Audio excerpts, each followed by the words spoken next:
hesitated, but Mama Kwikwi's pained cries spurred him on. He lifted the lid of the boiling pot and gasped in horror. Instead of water, the pot was filled with a boiling pool of blood. Once upon a time, in the heart of the lush African landscape, lay the village of Ukebe. It was a place of vibrant culture where the villagers lived in harmony with nature, cultivating the land and celebrating the cycles of life with songs and dances. Among the villagers was an elderly woman named Mama Kwikwi, who lived alone in a small hut on the outskirts of the village. The villagers know her but never saw her family. Even the villagers were the ones who named her Mama Kwikwi because they never saw her with children or relatives or even friends. Her hut always had a large pot simmering over the fire, its contents a misery to all. Despite the seeming serenity of Ukebe, a shadow loomed over the village. For years, the male children of Ukebe had been disappearing without a trace. The first disappearance has been dismissed as a tragic accident. A young boy named Aboy, known for his adventurous spirit, had gone missing one evening while playing near the river. His parents had searched frantically, calling his name into the encroaching darkness, but Aboy was never found. In the following month, another boy called Madi vanished from his bed during the night.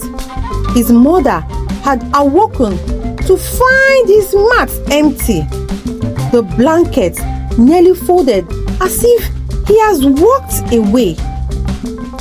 Panic spread throughout the village as small boys disappeared, all around the same age and without any warning. It was a tragedy that struck fear into the hearts of the villagers, leaving them desperate and bewildered.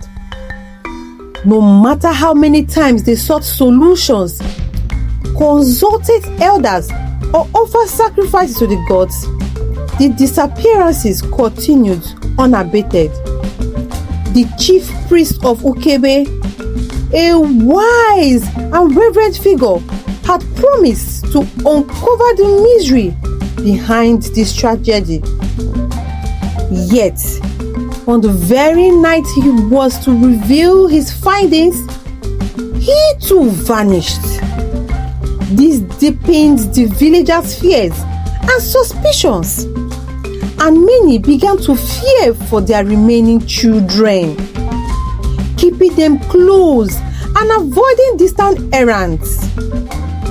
In this village lived a boy named Ikechukwu, whose name meant the strength of God.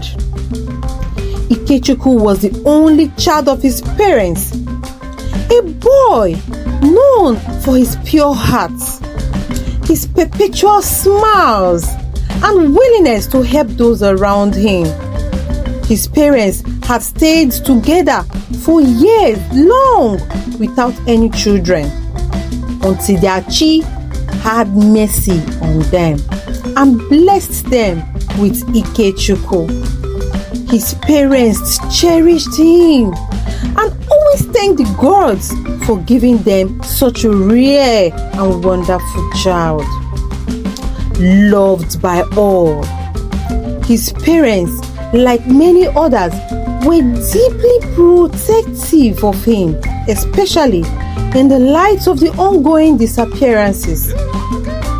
One day, Ikechukwu's parents left for the farm instructing him to stay at home and not venture far.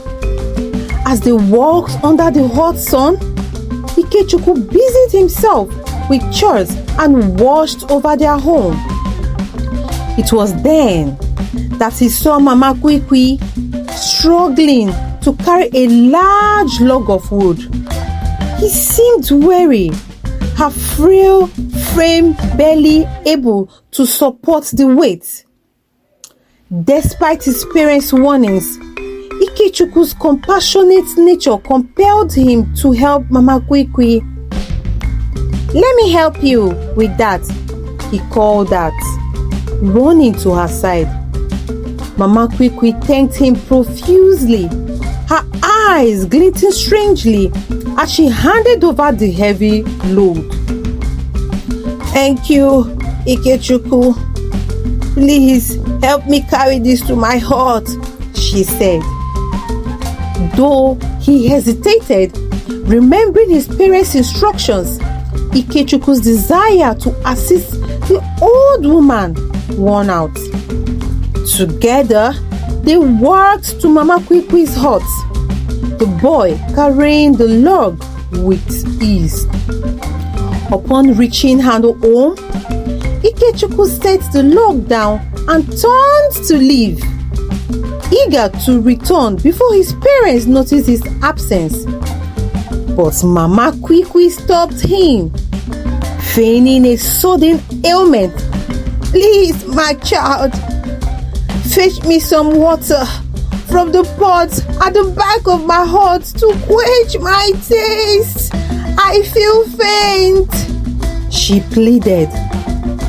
Without thinking, Ikechukwu hurried to the back of the hut. But as he approached the pot, a strange sense of foreboding washed over him.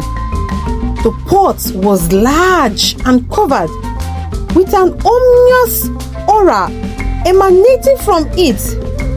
Ikechukwu hesitated, but Mama Kwikwi's pained cries spurred him on.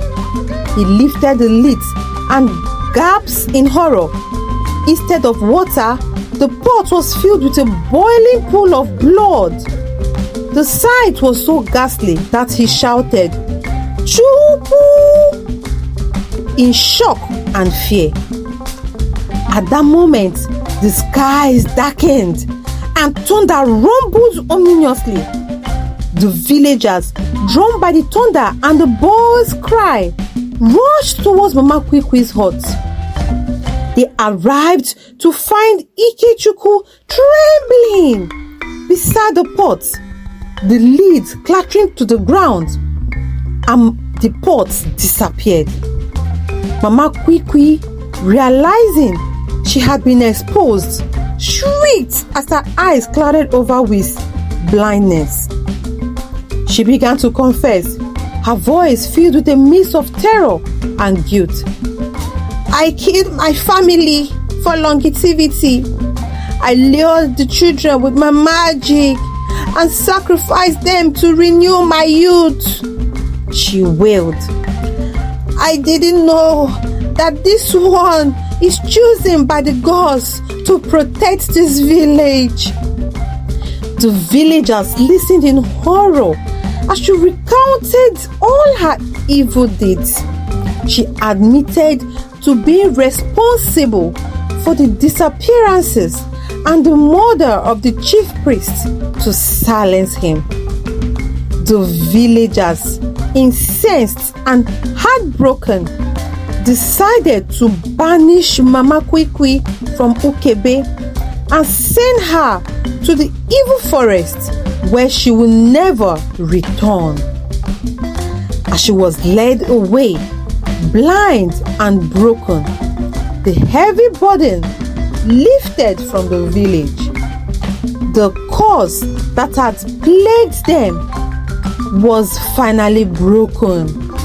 Ikechukwu, the chosen one, had unwittingly exposed the dark secrets and restored peace to Ukebe. The villagers celebrated Ikechukwu's bravery and the return of their children's safety, his parents, grateful and relieved, embraced him tightly.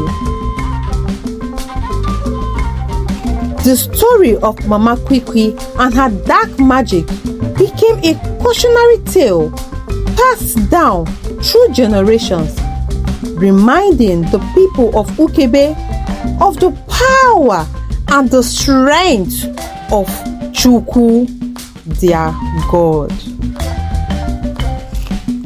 The moral of the story is that it is evil to be selfish. Mama Kwikwi was a selfish woman who wanted to revive her youthfulness at all costs. Secondly, this story teaches us to have a pure heart always and obey instructions at all times. Thank you so much for watching, my lovers. Please don't forget to subscribe and share. God bless you. See you.